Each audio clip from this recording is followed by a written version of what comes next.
प्यारे दर्शकों, हम पहुंच चुके हैं पागल बाबा मंदिर में और आज आपको लाइव दर्शन करवाएं भगवान श्री कृष्ण की झांकियों का। अपने घर बैठ करके आप आनंदित तरीके से हमारे चैनल से आप देख पा रहे हैं लाइव झांकियाँ। ये जो झांकियाँ हैं श्री कृष्ण की मन मोह लेने वाली है और यहाँ पे अद्भुत जो बाल लीलाओं का दर्शन हो रहा है, मन गदगद हो जाता है ऐसी पावन झांकियों को देख करके। सब जो चलायमान झांकियाँ हैं ये इलेक्ट्रॉनिक विद्युत ग्रह से संचालित की जा रही है, लेकिन ऐसा लग रहा है कि रियल में ही ऐसी घटनाएं लगातार है वो जारी हो रही है। और ये जो दृश्य आप देख पा रहे हैं, शायद मैं समझ पा रहा हूँ ये कौन है, जल्दी से कमेंट बॉक्स में आप करके बताएं। जो तीर सैया पर लेटा हुआ है, जिसकी एक अटल प्रतिज्ञा रही है कि मैं क्या करूँगा, वो प्रतिज्ञा भी बताएं। और ये जो रास रचा रहे हैं वृंदावन में गायों के साथ में श्री कृष्ण भगवान, और यहाँ पे ये गोपियाँ, ये गुफा, और गुफा से कौन निकल रहा है, कौन इसमें प्रवेश कर रहा है, जल्दी कमेंट बॉक्स जारी रखिए आप लोग प्रिय दर्शकों। और ये दृश्य, इन दृश्यों को बताते रहें कि ये क्या चल रहा है, ये कौन सा चीर हरण चल रहा है। मैं जहाँ तक समझ पा रहा हूँ श्री कृष्ण हैं वो पेड़ के ऊपर बैठे हुए हैं, गोपियाँ हैं वो नहा रही है, और ये कुछ गोपियाँ श्री कृष्ण के पीछे दौड़ रही है कि प्लीज़ हमें अपने क्लॉथ मतलब वस्त्र लौटा दो। ऐसे ही दृश्यमान झांकियों के साथ हम आगे बढ़ते हैं। श्री कृष्ण के नटखट दर्शन की जहाँ पे बाल लीलाओं का जो वर्णन किया जा रहा है, नटखट कृष्णा। और यहाँ पे माखन चोरी वाली लीला, कुछ गोपियाँ हैं वो माखन चोरी के लिए गोपियाँ आगे चल रही है। श्री कृष्ण उनकी मटकियाँ फोड़ रहे हैं। यहाँ गुलेल जो हाथ में दिखाई दे रही है, कृष्ण के हाथ में जो गुलेल दिखाई दे रही है, उससे वो मटकियाँ फोड़ करके उनका माखन गिराते जा रहे हैं। आगे इसी क्रम में मैं आपको ले जाता हूँ भगवान राम द्वारा शिव पूजन, यानी भगवान राम ने जब राम सेतु का निर्माण किया, उससे पहले शिव की पूजा की थी। उस शिव पूजा का वही दृश्य आप लोग साक्षात देख पा रहे हैं इन चलायमान झांकियों के अंदर। श्री लक्ष्मण शक्ति एवं भक्त हनुमान जी की संजीवनी बूटी लाना, यानी जब लक्ष्मण को बाण लग जाता है और लक्ष्मण मूर्छित होता जाता है, श्री राम के यहाँ पे मैं आपको जूम करके दिखाता हूँ कि श्री राम के अश्रुपात शायद आपने कहीं नहीं देखे होंगे। ये एक अद्भुत चीज़ है, यहाँ पे श्री राम के अश्रुपात हो जाते हैं। जाहिर सी बात है किसी के भाई बेहोशी अवस्था में हो तो अश्रुपात हमारी भी हो जाती है, ये तो यही है। तो ऊपर जो चलायमान है भगवान हनुमान जी, वो जा रहे संजीवन बूटी लेने। और आप मुझे उस वैद्य का नाम बताएंगे जो संजीवनी बूटी की प्रेरणा देता है कि संजीवनी बूटी लेके आओ। शायद मुझे तो वो वैद्य भी दिखाई दे रहा है। देखो ये जो वैद्य है सुसेन वैद्य उसका नाम है। मैं बता ही देता हूँ आप लोगों को, जो डायरेक्शन दे रहा है यहाँ पे संत तुलसीदास जी ने चंदन घिसते हुए। तुलसीदास जी कहते हैं जब भी चंदन घिसते हैं कि तुलसी वन का क्या करूं, ऐसे आपने सुना होगा।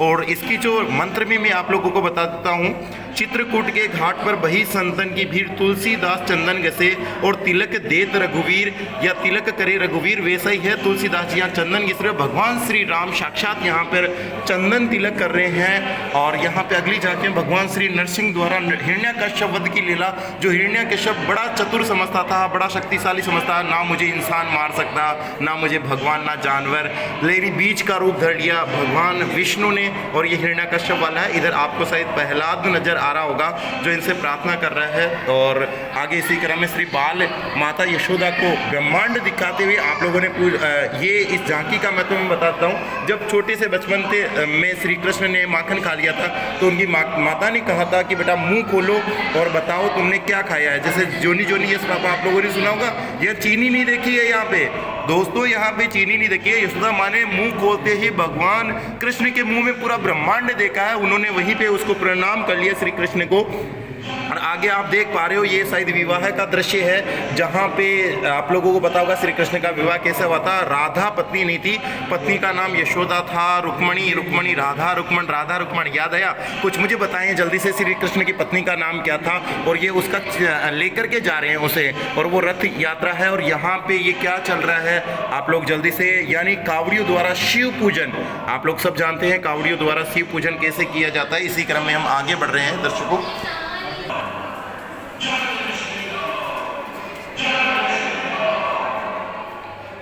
कुछ लीलाएं आप लोग जो देख पा रहे हैं, जो सजीव चित्र आप लोगों को दिखाई दे रहे हैं। अलग अलग रूप है भगवान श्री कृष्ण के रूप। आपने इतने सारे रूप, मत्स्य अवतार, वामन अवतार, ये वराह अवतार समझते हो, वराह किसको बोलते हैं, और ये वगैरह अलग अलग प्रकार के अवतार भगवान विष्णु के मुझे दिखाई दे रहे हैं। और ये बाल लीलाओं का वर्णन वगैरह। दोस्तों मैं यहाँ पे एक बार बचपन में 7-8 साल की उम्र में आया था, मुझे पता है यहाँ क्या क्या था, मुझे काफ़ी सजीव चित्र नज़र आ रहा है। और ये युगल छवि, प्यारे बच्चों, युगल छवि आप लोग देख पा रहे हैं यहाँ पे। ये कौन नृत्य कर रही है, इन नृत्यांगनों का नाम जल्दी से आप कमेंट बॉक्स में मेंशन करते हैं। शिव पार्वती की अद्भुत जोड़ी, और यहाँ पे ये नंदी महाराज, ये शिव जी वगैरह। अगली क्रम में हम प्रवेश कर रहे हैं, इनका आप देख पा रहे हैं इनकी छवि। और वापस मैं आपको एक इलेक्ट्रॉनिक बाल लीलाओं की तरफ लेके जाऊँगा। और यहाँ पे 9 मंजिल मंदिर के आरंभिक निर्माण कार्य की झांकियाँ हैं, 9 मंदिर निर्माण की। ये जो आप देख पा रही हैं इसमें इसी तरीके की लीलाएं हैं। आप लोग बढ़िया तरीके से इनको एनालिसिस कर पाएंगे।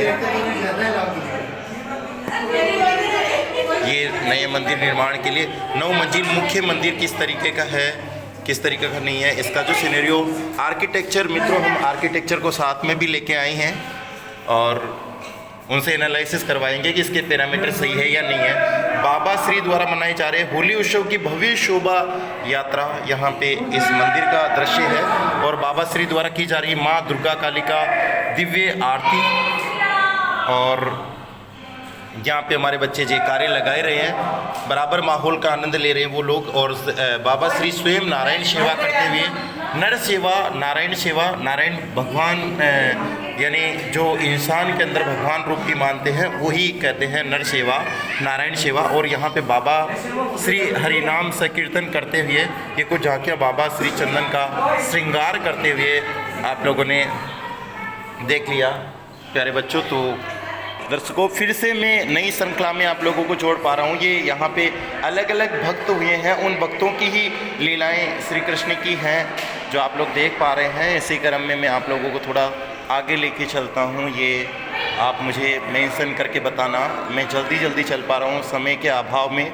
आप लोग इन लीलाओं का जो वर्णन देख पा रहे हैं, ये कई प्यारी लीलाएं। यहाँ पे कौन सा दृश्य है, इस दृश्य को देख के मुझे बता सकते हैं। ये जो जंगली पशुओं के रूप हैं, जंगल के दृश्य हैं। इसमें एक औरत है जिसका शरीर जल रहा है। मैं होलिका दहन की बात करूंगा, शायद आप लोग समझ पाए। ये विभिन्न प्रकार के राक्षस, डेविल्स वगैरह, ये कौन मर चुका है मित्रों, जल्दी बताएं। और यहाँ पे आगे चल रहे हैं, इसी क्रम के अंदर हम लोग देख पा रहे हैं ये कौन है, किस तरीके की ये लीलाएं हैं। मैं आप लोगों को जोड़ूंगा इसी क्रम में, लेकिन कुछ मैं पहले एक बार आप लोगों को ये कुछ झांकियों का दर्शन करा दूँ। उसके बाद में इलेक्ट्रॉनिक झांकियों की ओर लेके चलूँगा आप लोगों को।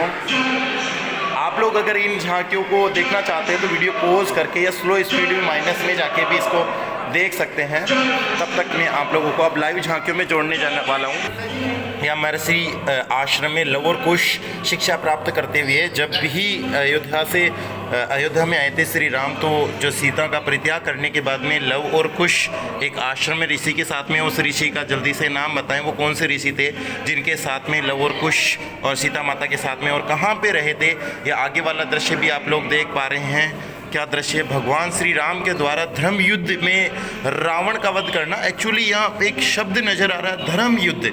क्यों कहा गया है धर्म युद्ध, इसकी क्या आवश्यकता पड़ी है, ये भी मुझे बताइए। ये 12 सिर या 10 सिर, रावण के कितने सिर थे, जल्दी से आप बताएं। यहाँ पे तीर भी चल रही है, मोमेंटेबल झांकियाँ, लेकिन शायद मूवमेंट नहीं कर पा रही है। आगे की झांकियाँ भी शायद लाइट का अभाव चल रहा है। अशोक वाटिका में व्याकुल सीता माता को भगवान श्री राम का संदेश देते हुए, राम भक्त श्री हनुमान जी की माते आप चिंता मत करो। और वो जो पीछे पेड़ नज़र आ रहा है वो अशोक का पेड़ है। उस अशोक के पेड़ के नीचे और कुछ राक्षस वगैरह, मशक समान रूप कपिधरी भगवान श्री राम ने भगवान हनुमान ने यहाँ पे एक मच्छर का रूप धारण कर लिया था। और अशोक वाटिका, उस वाटिका का नाम था। अगला जो दृश्य भगवान प्रभु के अनन्य भक्त शिरोमणि, यानी सबरी जिसको बोलते हैं, सबरी को भी इंतजार था, भगवान राम आएंगे, राम एक दिन मेरे घर, ऐसे वो भजन किया करती थी। और एक दिन भगवान श्री राम साक्षात पहुंच ही गए और सबरी समझ भी गई, एक बैर खाती थी, यानी जातिवाद के खिलाफ जो जंग है श्री राम ने, जिसे मर्यादा पुरुषोत्तम श्री राम कहते हैं, उन्होंने उस समय भी लड़ी थी।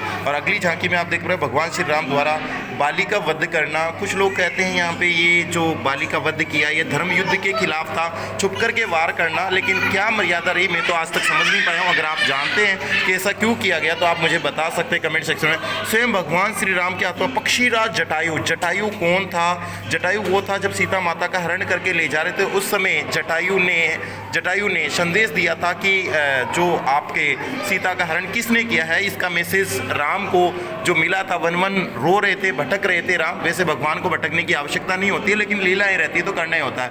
ये जटायु राज जो आ रहा है ये रावण सीता का हरण करके ले जा रहा है और जटायु के पर जो काटे जाएं। जटायु कौन सा पक्षी है आप मुझे बता सकते हैं? जटायु कौन से पक्षी को कहा गया है? ये रामलीला का अद्भुत चित्रण आप लोग इसी क्रम में देख पा रहे हैं। श्री लक्ष्मण जी द्वारा शूर्पणखा का नासिका काटना, ये जो प्रेम का इजहार किया शूर्पणखा ने, तो अति सर्वते वर्जिते, उसने ज़्यादा कर दिया। एक दो बार मना करने के बाद में भी अगर शूर्पणखा नहीं मानी तो शूर्पणखा का वहाँ पे क्या किया गया, ना काटा गया, क्योंकि वो अपनी बेइज्जती करवा के मानी, नहीं मानी तो नहीं मानी, अब क्या किया जाए उसका।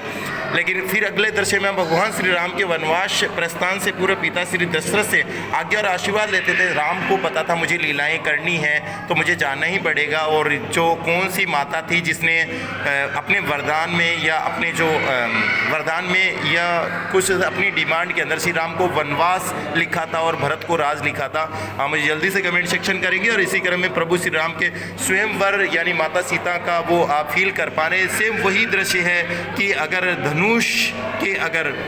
धनुष की चाप या प्रत्यंचा जिसको बोलते हैं, यानी डोरी जिसको आप बोल सकते हैं, वो चढ़ाएं तो ये प्रभु श्री राम चढ़ाए थे, क्योंकि प्रेम की जीत या प्रेम की विजय यहाँ पे दिखाई दे रही है। क्योंकि सीता को पहले ही प्रेम हो गया था भगवान श्री राम से। वो कौन सा वन था जहाँ पे सीता को श्री राम से प्रेम हुआ था और वहाँ पे वो इंतजार ही था, तो केवल और केवल जो धनुष है उस पर प्रत्यंचा चढ़ाने का हुआ था। और ये वो महर्षि विश्वामित्र के आश्रम में गुरु सेवा में तल्लीन श्री राम और लक्ष्मण दोनों भाई। क्या आप भी इतनी गुरु सेवा करते हैं तो आप प्राउडफुली फील कर सकते हैं। अयोध्या में श्री राम जन्मोत्सव का मनोरम दृश्य अगर आप लोग देख पा रहे हैं तो नंद के आनंद भयो जय कन्हैया लाल की तो आपने सुना था, लेकिन मुझे वो भजन बताएं कि जब राम जन्म के अवसर पर गाया जाता है, यानी रामनवमी को गाया जाता है, वो भी आप कमेंट सेक्शन में मेंशन कर सकते हैं। भगवान विष्णु का पूजन करते हैं राजा दशरथ की कोई संतान नहीं थी, उसलिए कहा जाता है कि दशरथ ने खूब तपस्या की थी विष्णु की, और विष्णु ने कहा था कि मैं खुद बाल रूप में आपके घर जन्म लूँगा। और उसी दृश्य को यहाँ पे सजीव चित्रण किया गया है। राजा दशरथ के द्वारा भूलवश श्रवण कुमार का वध कर देना। कहा जाता है कि राजा दशरथ शब्द वेदी वाण चलाता था, यानी अगर उसे पता चल जाता, उसे युद्ध घटनास्थल पर जाने की जरूरत नहीं है, घटनास्थल पर बाद में जाता है। यहाँ पे श्रवण कुमार अपने वृद्ध माता पिता के लिए पानी भरने आया और वहाँ पे राजा दशरथ है वो तीर चला देते हैं मछली समझ के, कि उनको ऐसा लगता है मछली जब पानी से बाहर निकलती है तो कुछ पानी के बोलने की आवाज़ आती है, वही आवाज़ सुनाई देती है दशरथ को। दशरथ बिना देखे हुए है उस शब्द वेदी वाण चलाते हैं, वाण लग जाता है किसको, श्रवण कुमार को। श्रवण कुमार घायल हो जाता है, उस घायल अवस्था में फिर वापस ले जाके उसका पश्चाताप करते हुए वहाँ पे। और नेक्स्ट दृश्य में शेष नाग पर विराज भगवान विष्णु। आपने देखा होगा एक बार परशुराम जी को भी गुस्सा आ गया था, ठीक है ना, परशुराम जी को गुस्सा आ गया था, उसने भगवान विष्णु को कि तू क्या यहाँ से इस नाग पे पड़ा। भृगु ऋषि ने एक बार लात भी मार दी थी श्री विष्णु के कि उनको गुस्सा आता कि नहीं आता, फिर भी उन्होंने कहा था कि महाराज के आपके चरणों में पैर में मोच तो नहीं आई रही है। शायद उसी दृश्य को अवलोकित करता है। और कैलाश पर्वत पर विराजमान भगवान शिव और पार्वती कुछ घटनाएं याद आती है। पार्वती और श्री महादेव ने एक बार पार्वती ने कहा था कि अपन यहाँ पे क्या करेंगे, अपन सोने की लंका में विराजमान रहते हैं या सोने में लंका या सोने का कुछ बनाते हैं या जंगलों में मंगल क्यों करेंगे। लेकिन भोले ने कहा था कि नहीं गोरा, ये सब कुछ भी नहीं है, अपन को यही आनंदी जीवन जीना चाहिए। लेकिन फिर बना लेते हैं और आपको पता किस तरीके से वरदान के रूप में वो लंका लुट जाती है। इसीलिए तो कहते हैं लंका लुट गई। वो वाक्य वहीं से ही निकल कर आता है। धन्यवाद दर्शकों। इस क्रम में मैं आप लोगों को आगे जोड़ता हूँ भगवान विष्णु या भगवान कृष्ण के काली देह वो कौन सा नाग है, शेष नाग रूपी अवतार। यहाँ पे उनके जन्म की स्थितियाँ जो दिखाई दे रही है, बाल लीलाओं का वर्णन जो किया जा रहा है। आगे भी कुछ सजीव चित्रण आप लोगों को मैं दिखाऊंगा और सजीव चित्रण में आप लोगों को ये कुछ मोमेंटेबल झांकियाँ जो आप लोग देख पा रहे हैं। नंद के आनंद भयो जय कन्हैया लाल की। मेरा तो मन इतना हो रखा है कि मैं खुद राधे राधे कह बगैर रह ही नहीं पा रहा हूँ, क्योंकि राधे राधे, एक बार आप भी प्रेम से बोलिए राधे राधे।